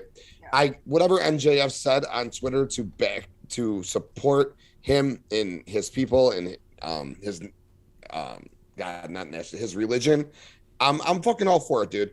I know you want to keep wrestling, or you want to keep, you said Maxwell Jacob and Maxwell Tyler separate. You know what? In this case, you don't even have to, because if you watch AEW, you can see that MJF's about to be the fucking biggest face in the company. Just this past fucking Dynamite, all right? Like, he cut a promo again 2 weeks in a row. Stokely Hathaway, he told the fuck off. He doesn't want the firm to help him. He got that little fucking chip from the firm, and he's now telling him to fuck off. When the firm jumps him, he will become the biggest organic face in AEW's history, and he will lead them with their championship as their global fucking phenomenon, try to be the Rock. Will he be? I don't know, but he will try. And if he wants to fucking say whatever he wants to say to Ye or about Ye to defend his religion, then I'm 110% for it and supportive of it. And again, that kind of goes with where his character is going. And I feel like he's going to be like Stone Cold. Like, he's not going to change for the audience. He won't. He'll go from being this version of himself as a heel to this version of himself as a babyface. It'll be the exact same thing. Yep. I say fuck Kanye for a totally different reason than him being anti-Semitic, which is all terrible stuff. I say fuck Kanye because in 2009, I was a young kid at 24 years old. I think I was 24 in 2009. I was young, okay? I was young. And I paid all this money to go to Bonnaroo, and Kanye West was supposed to go on stage at like midnight, and this motherfucker didn't show up until 6 a.m. He was 6 hours late at a music festival. Do you know how quickly my drugs were gone? They were gone by 6 o'clock in the morning. Not only did this man owe me a concert, he owes me like $60 too. So fuck Kanye West. Too funny. Oh my God. Okay. Yeah, I'm not really even a fan of his music. Like, I've never been a Kanye fan. Like, I did like Kanye. He's worse. But I will tell you that when I saw that fucking tweet, I straight up deleted every fucking Kanye song out of my Apple Music. How many did you have? We're not going to talk about that, Bobby. That says something about you right there. Hey, no, wait a second. Late Registration, College Dropout were both two fantastic albums. When he was a producer before his mom died, Kanye was putting out some of the best hip-hop that had been released in 20 years. When his mom died and 808 and Heartbreak started, that's when that man lost his mind. Before 808s and Heartbreaks, Kanye was putting out some of the best rap music that had been released in the last 20 years. Listen, I loved 2003 Kanye was awesome. He had that purple CD. I think it was College Dropout with Jay, and then he had that song Never Let You Down with Jay-Z. Yeah. I probably listened to it like 18,000 times. Through the Wire was hot, but like he eventually just, because he was But Jay-Z. They all get well, yeah, Jay-Z's great, but they all get synthesized, and he got synthesized. And again, I'm not politics, rap, whatever. Dude, I'm saying no. Eminem's worst album was Rehab, and it's better it was than still Kanye's fucking best great. album. Well, Eminem's It's the better than GOAT. I Kanye's mean, if album. we're talking rap, Eminem's the GOAT. Like, it ain't even fucking. Ritter says that he lost No, him at Dark Fantasy, not 808s. He says 808s was great. When he went into that auto-tune bullshit, like, I couldn't get into 808s at all. Here at Botched think Spots Dr. and Chair Shots, we will literally talk about fucking anything. Dre is You the know, absolute goat. we Dr. like Dre's to the get goat. deep sometimes. I will say this as a closing remark on this topic. As a member of the tribe, as a Jew myself, Wait, you're Jewish? Shut the fuck up, Will. With that, ain't no way. 18 years of friendship, and he forgets the most basic thing about me. I will say that I 100% agree with what MJF had to say. I definitely think that and Jamie Lee Curtis, I'm going to give her props too, because she's also saying it, as are other celebrities. But like, I feel like this is definitely something that like needs to stop being ignored and just being a slap on the hand. Like, plain and simple. Like with everything else, like just don't be a fucking asshole. I Like, think how that's hard the is best that? part Like, about this, yeah. Just don't be a fucking asshole. Just don't be an Like- asshole. It's 2022. If you're a racist, sexist, fucking homophobe, fuck off, dude. Like, enough is a Exactly. fucking enough. Like, fuck off with your shit, dude. Like, I'm none of Enough's those enough, three dude. things, but I take offense to not being an asshole. Bobby. well, I mean, I'm an asshole too, but the You know previous what I three mean. things, if you No. are, you can fuck off. But if you're an asshole, I'll love you for it. Yeah. I'm all about being an asshole, but I'm an asshole in a respectful way. Right. Like And don't that's be a fair. piece of shit. You know what I mean? Okay, so as a final topic and something fun, so WWE filed for 2 new in-ring name trademarks. And this will be fun because these names are ridiculous. What you think that they're going to do with these names and who they're going to go to. So the first one is Uncle Harper. And the second one is Uncle Howdy. Fuck.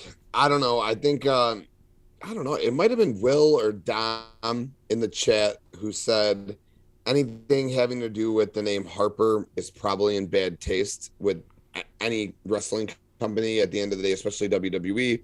Luke Harper, Uncle Howdy. I can't fathom that that's associated with the Wyatt 6 or whatever Bray's trying to do. I didn't know about Uncle Howdy. I knew about Uncle Harper. I thought maybe Uncle Harper could be that Vincent character and him and Dutch could come in and that could be like some sort of a thing as a part of the Wyatt 6. But I don't know. And I hope it's just some sort of like a joke character because I can't take any. Luke Harper is Luke Harper. Like Brody Lee is Brody Lee. Like we all know as fans, that's him. Like I can't. And Bray even paid tribute to him in his return.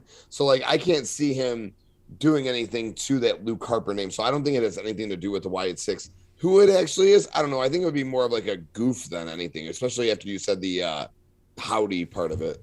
Yeah. Were you saying Dutch Mantel? No, I wish it was Dutch Mantel. I love Dutch Mantel. I could see Dutch Mantel being an Uncle Harper. Like he would be. He would, wasn't he? What was his name? Uncle Festus?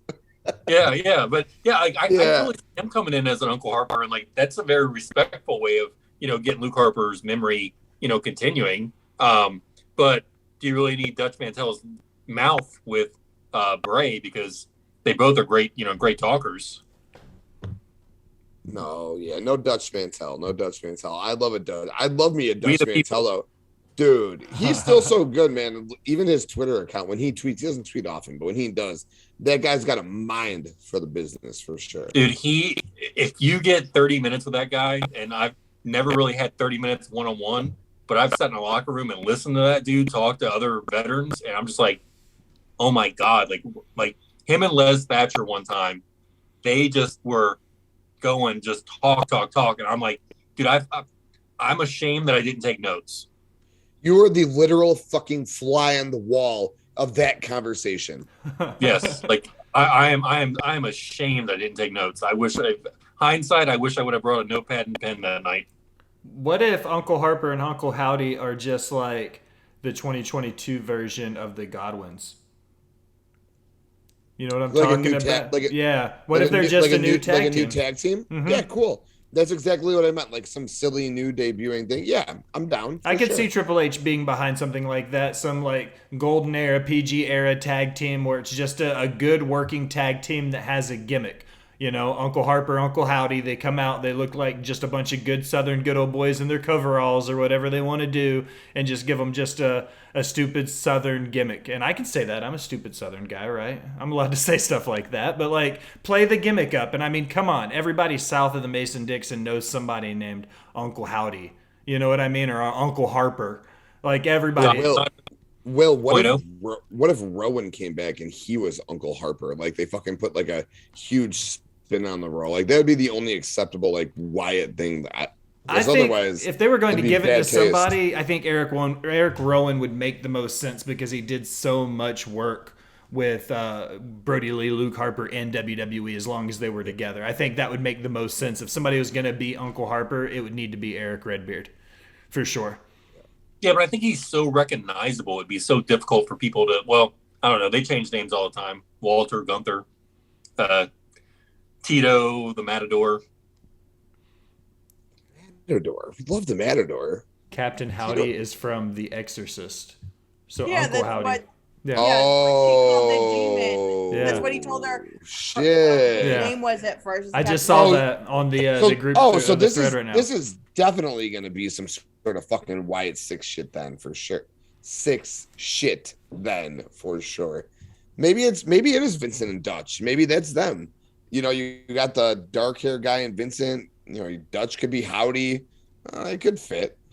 Who knows? It's all speculation. It's all fun. Wrestling's fucking awesome right now. Like, there is so much fucking great in wrestling right now. This Wyatt 6 shit is so compelling. I had people who aren't wrestling fans intrigued when I was explaining to them. I was like, is it Flair showing up in 92? No. Is it Hogan going to WCW? No. But for 2022, it's the biggest return in 2022, and we had Cody at WrestleMania, and we had Bryan Danielson and CM Punk in AEW.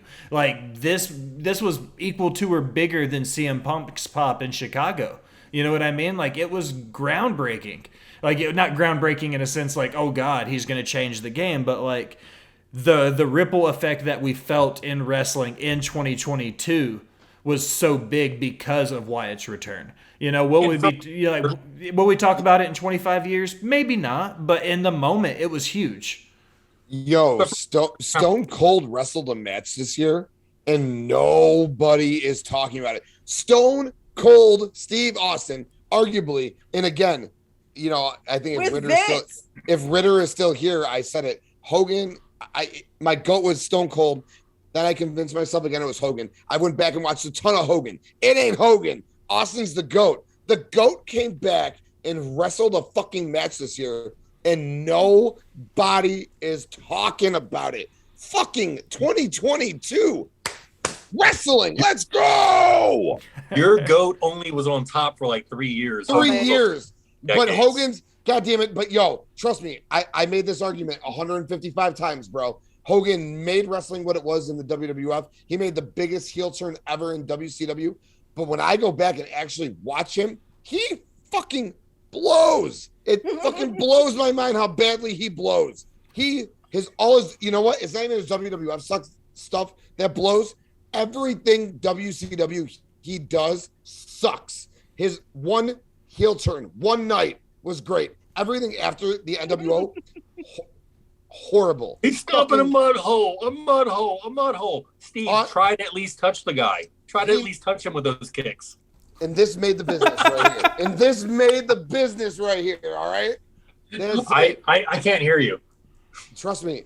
Yo, I'm 37. I'm with you. I said my prayers. I took my vitamins, dude. I was the biggest Hulkamaniac ever. I am a real American. I fought because I thought his WCW heel turn plus what he did originally made him. But goddamn, his WCW stuff sucked. Like, it was bad. I can't watch. Every time I watch it, it's bad. And I want it to be good. Trust me, my boy. I want it to be good. But it sucks. Fuck. But you're right. Austin, only 3 years. Only 3 years, though. 110%. Only 3 years. So I'm with you. That was my argument. Look at Hogan's best 3 years and look at Austin's best 3 years and look where Hogan built up so many guys to take them down, but he built up so many guys. You wouldn't know John Studd's name. You wouldn't know King Kong Bundy's name. You wouldn't know those type of guys' name if it wasn't for Hogan. Steve Austin was given the GOAT. Like he was given one of the best rosters in WWF history. And one of the times that Vince, I would say, had his back against the wall, he had to build guys. He wasn't just bringing in the Pipers, the Hogans, the Ortons, and all those other stuff to put them in the main event. He had to build guys up. And I think that was one of the best things that Vince and WWE did was at that point in time, they took a bunch of nobodies and made them somebodies. And, I'll put Foley in that because Foley was a mid-card guy in WCW. Austin, mid-card guy in WCW. Rock was a nobody. Hell, if you look at Rock's first match, he's in a match with Barry Windham is one of his tag team partners. Yep. Yeah, and it's like forgotten. So, yeah, that is one of the best ever times for WWF, WWE, was that point in time where they built all these guys up.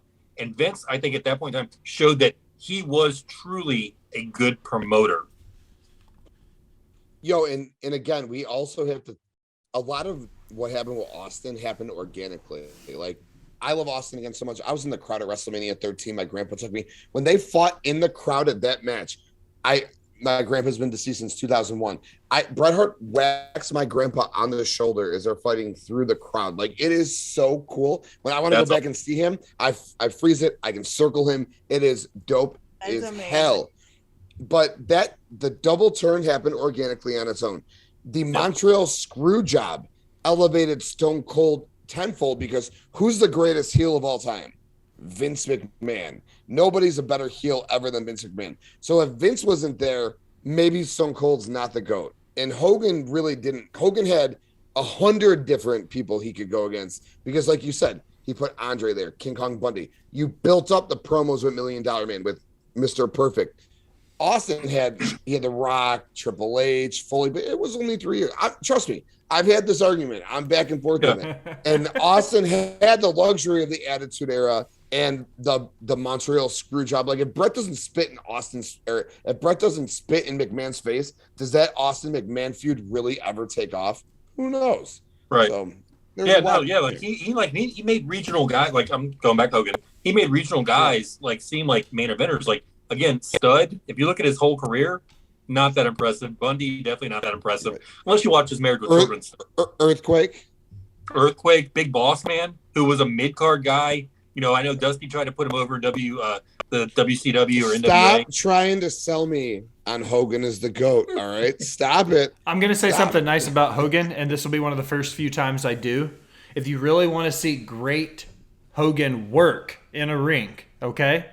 1983 IWGP tournament. Before the G1 became the G1, it was the IWGP League, and it was the first year they did it. Hogan went into that tournament and legitimately showed out. He wasn't just Hulk Hogan yet. He hadn't gotten over. He was still wearing black trunks. Like, Hogan put on some killer matches in 1983 in Japan.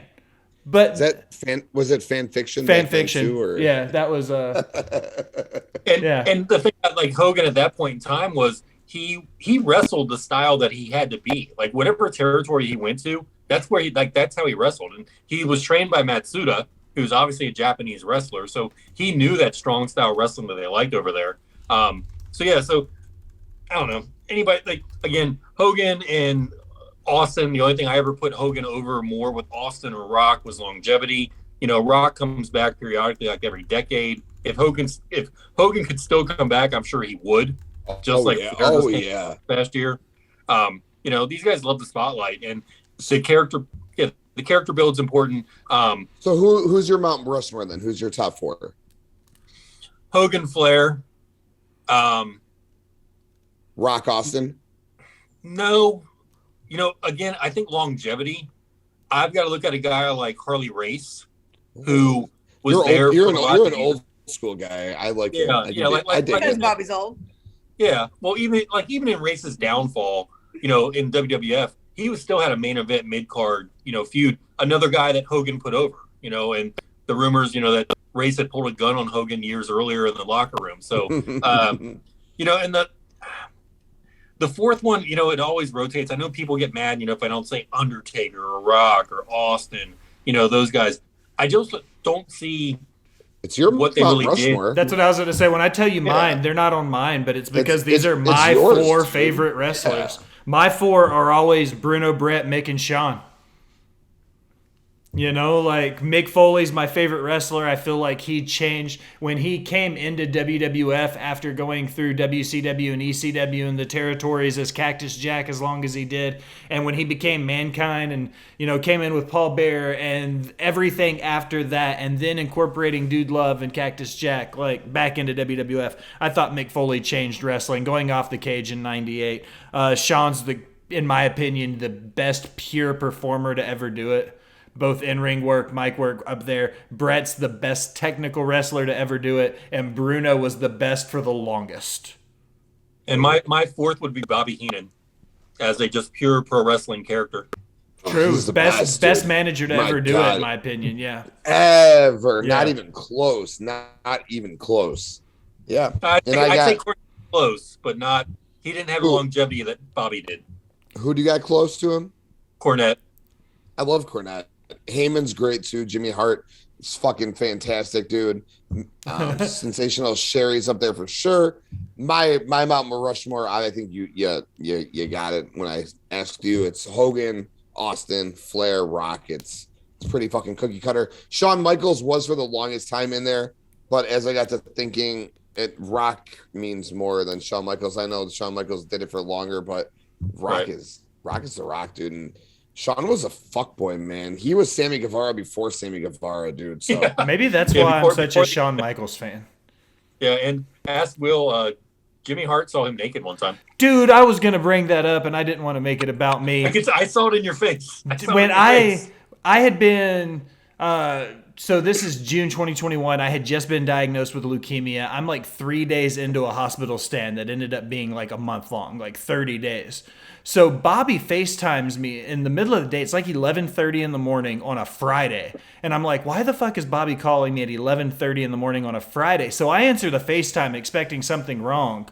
I'm whole ass naked in a shower in the hospital, panicking because I think something's wrong with my boy. I'm the one just found out I had cancer. And fucking Jimmy Hart's on the other side of the phone. And he's like, Will, how are you, baby? And I'm like, oh, God, this is Jimmy Hart. And I'm just stark ass naked on the phone with him right now. Thanks, Bobby. No. That's my Jimmy Hart story. Great gesture. Great gesture. Rated Y. So, Allison, who's on your Mount Rushmore? You didn't say. Oh, I have to say? Okay. You've been watching the wrestling the least of all of us, by far. So my Mount Rushmore is... No one's going to like it because it's going to be more current people because that's just what I'm more familiar with. So, please keep your haterade hate comments to yourself. Everybody. Matt Ritter. And right. No, I'm just kidding. I was just giving you shit. Anyways, so I will say Mick Foley because Mick was the first wrestler that Will kind of introduced me to. And I fell in love. I love everything about Mick Foley.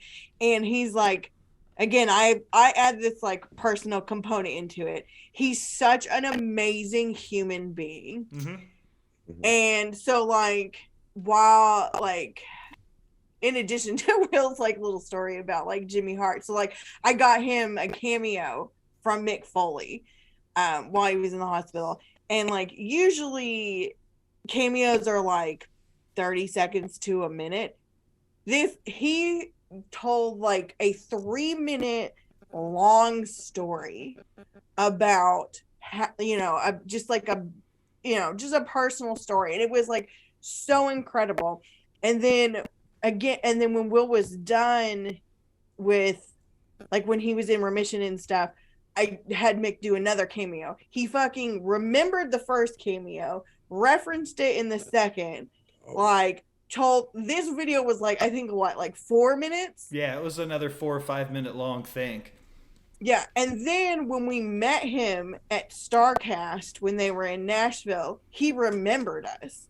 Yeah, when I told him my name, I was like, hey, this is completely random. You sent me a cameo when I was sick in the hospital. And he was like, Will Gray. And I was like, fuck, Mick Foley knows my name. Oh, that's really cool. And, you know, I'm not, by no means am I saying I'm on, for any reason, on his radar. But the fact he took the time to remember, you know what I mean? That says everything about what kind of guy he is. Guy. Yeah. Like when he was doing those stand-up shows, he went to Knoxville, and one of my boys was like in the crowd. So I like texted him. I was like, hey, Mick, can you tell the crowd a Ricky Morton story? My buddy Cody really wants to hear one. And Cody texted me. He's like, what the fuck? Mick Foley just called me out and made me stand up and said that he wanted, like, he was going to tell me a Ricky Morton story. Like, and it was so cool. Like, he's a really cool guy. Yeah. So because of that, like, he's the top of my Mount Rushmore. So again, like, personal, but he's also fucking amazing. I would also choose The Undertaker. Good. Don't fucking shake your head at me, Bobby. This is a podcast. Nobody saw that. I will put Hogan. Wow, I didn't see that one coming. This is a podcast. Well. I agree. So that's a Bobby influence. I had nothing to do with it. It is actually not. It is not a Bobby influence, and it doesn't have anything to do with him as a wrestler. Really, I mean, it does and it doesn't. So, like, again, everything to me is like a personal connection. So I wasn't allowed to watch wrestling as a kid. Like, my mom wouldn't let me watch it, but randomly, I don't know how I even got this toy. But when I was little, like, I had this little teeny tiny, like... Whoa. Allison, can we talk about this stuff on air? I hate you. Hogan figure that I randomly had at my grandmother's house. And, like, I don't know where it came from. I don't know why I had it. But, like, I didn't have a lot of toys at my grandmother's house. So I, like, play with random shit. And so, like... that and like everybody hates on me for this, but I freaking love his like terrible movies that he did like in the early 90s. Like Mr. Nanny is one of my all-time fucking favorite movies, and I don't care how fucking terrible, horrible trash it is. I freaking love that movie. And two of the people on your list appeared in Suburban Commando. Yes, I know. Round it out. I love that movie. You got one more spot. That's only 3 people. I know it's only 3 people. Oh. The fuck? I can count. Cage My IQ says The Rock, Undertaker, Eddie Guerrero, and Piper. That's a pretty solid one. Different. Dig it. Yeah. Yeah. It's different. I would also put The Rock on there as well. That's a good way to round it out. Oh, yeah. For lots of reasons, including wrestling and others. One of the people that I feel like that always gets left off these Mount Rushmores is Savage. That's why I just... Yeah, a lot of people don't mention Savage, and I don't know, like, you know, and I didn't put him on mine either, but like Savage is definitely one of those guys. Like Savage and Steamboat, neither one are on a lot of these lists, but they arguably had the best match that's ever happened. You know what I mean? That's up there for sure. And Savage is a top 5 talker and a top 5 in-ring worker of all time and a top 5 character of all time. And it's really funny. The fact is, you're 110% right.